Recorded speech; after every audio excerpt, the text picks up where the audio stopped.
So I want to introduce you to our guest speaker, our second guest speaker of the semester, Prince. He is the founder and president of Goldwater Ventures, a full-service cultural sustainability firm dedicated to traditional life-based and culture communities worldwide, and he'll tell you more about that. But before he was a founder, he and I struggled through communications law together in Georgetown law. And before that, he's enjoyed a career, 12 years as a career technology and telecommunications law expert, an officer in the U.S. Navy, policy advisor in the U.S. Senate. So he holds a degree from Georgetown Law and an undergrad from the illustrious Morehouse College. So please give our guest speaker a round of applause. PowerPoint's right here. Perfect. Good evening, y'all. Good evening. Good evening. Wake up. Y'all are more used to this than I am. Owen, thank you so much. We met each other in the trenches of communications law. On the other side of that, and I can't believe it's already been 12 years of me being in this tech telecom space before I pivoted into cultural sustainability, which is all still related, and I'm happy to stick around and answer questions about that. But as I was mentioned or introduced, I am a Prince Albert III, aka the Culture Keeper. I am a powerful, responsible, and urgent leader. I'm a cultural advocate, I'm a social entrepreneur, and I am a filmmaker as well. But before all that, as Owen mentioned, I was in the trenches doing tech law and policy, right? Trying to figure out how we can better regulate and police, right, the technologies that are policing us, right?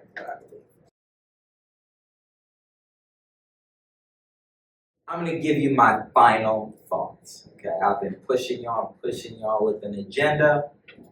Gigs up, now you know my agenda. The Fourth Amendment text presumes against government surveillance, period. The left and the right don't really disagree on the Fourth Amendment substance and textual meaning, really in theory. Just its application. Laws are meant to be applied. So legal study is not just about the words, but about the enforcement of the words. How do the words apply? And Ferguson's tyrant test is a great analytical tool, but legal schools disagree on who the tyrant is in any given case. Case law has carved over 40 loopholes into the Fourth Amendment, which is really why textualism doesn't count, but it's why the right, Cato, is making this textualist argument. These are the 40 limitations that I can find, and states have even more. All these ways of trying to chip at the warrant requirement, trying to chip at the oath and affirmation requirement, trying to chip at what's a search and what's a unreasonable and not unreasonable and unreasonable and unreasonable in retrospect. Okay. So do we even have a Fourth Amendment anymore is a really good question. Law enforcement and their government surveillance apparatuses do originate in slavery and have operated for the exclusive purpose of enforcing slavery for over 200 years before we've merged them into what we say and professionalized them into what we see today. And the 13th Amendment loophole does in fact sustain slavery and slave-era surveillance against Black Americans in particular, not exclusively, but in particular. America has a long history of our buzzword, xenophobic laws and applications of national security laws.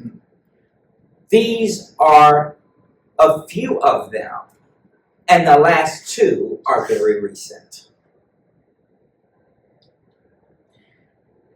These include xenophobic laws like the 2017 Muslim ban, which was an executive order, or the 2019 public charge rule that rejects poor immigrants, or immigrants from bad or asshole countries like Haiti. And the Fourth Amendment rights and due process being afforded to January 6th defendants is textually how the Fourth Amendment should work. And that's the problem. We agree on the protections, but we don't agree on who deserves them. And with that, I rest my case. Thank you, guys. I got some recommended reading. Shameless plug for my first piece I wrote a few years ago. This was when Roe v. Wade was first overturned, and I talked about the implication for queer people and women and how they were wrapped up together, right, in healthcare data and lifestyle data and the myriad of data that could be used to deputize citizens and to prosecute people. And the other texts are really cool too. We'll share this out, okay? And then if y'all want to contact me, you're more than welcome to contact me. I'm prince@gowaterventures.info. You can always share that information widely. And connect with me, guys. I'm curious to know how y'all are doing. Okay. And thank you very much, guys. Appreciate it. Any last comments? We're good on time. But I remember one day we were at this meeting with a bunch of technocrats trying to figure out how to change this law, whatever. And I shared with them, literally, I did this on my way to that conference that day, at the Apple store, the big one in the museum. It's by there. I said, on my way here, I walked from my house to the train station, a total of 13 blocks. I counted 13 police cameras, one on every block. I feel safe here. Now, the world says it isn't safe, right? DC, violence. There's a narrative reason why for that, right? DC's so unsafe in these areas, right? But I shared that and people were shocked. And it's like, well, you guys are always looking at the data, the objective, the aggregate, but never honing down to the individual experience. And I'm telling you my experience as a fellow technocrat, right? And I just realized that in these echo chambers of technocratic techno-speak, that's not where the change is going to come, right? The change is really going to come with the people most affected, right?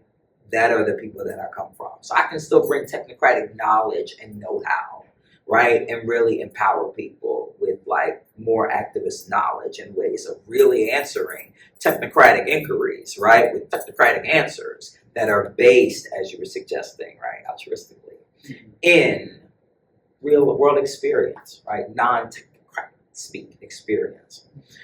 So that's my personal experience as a queer person, as a Black and Latinx person, as in some sense a religious minority, right? I deeply understand surveillance intuitively, which is why I lean the way I do in this text.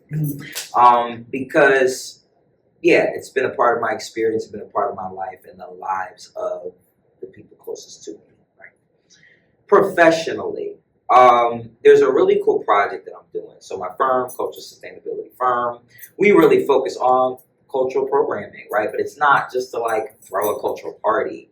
It is typically African descendant, Latinx, immigrant communities and indigenous communities, excuse me, have the particular life ways, the ways that they cook, the ways that they dance, the ways that they have traditional knowledge of living. And so much of U.S. law, Black codes, anti-indigenous laws, right, were passed to strip people's life rights away from them, people's life ways away, right? A very poignant example would be literally the Black codes and segregation, right? Another example would be the Indian Removal Act of 1830. Another poignant and recent example would be in Canada and the US, the forced schooling of indigenous people, where you're making sure they forget their languages, making sure they forget their gods, like they have to, and then they followed that up with laws that forced indigenous children to be adopted by white people. And that's a 1956 law. Okay, this is not new.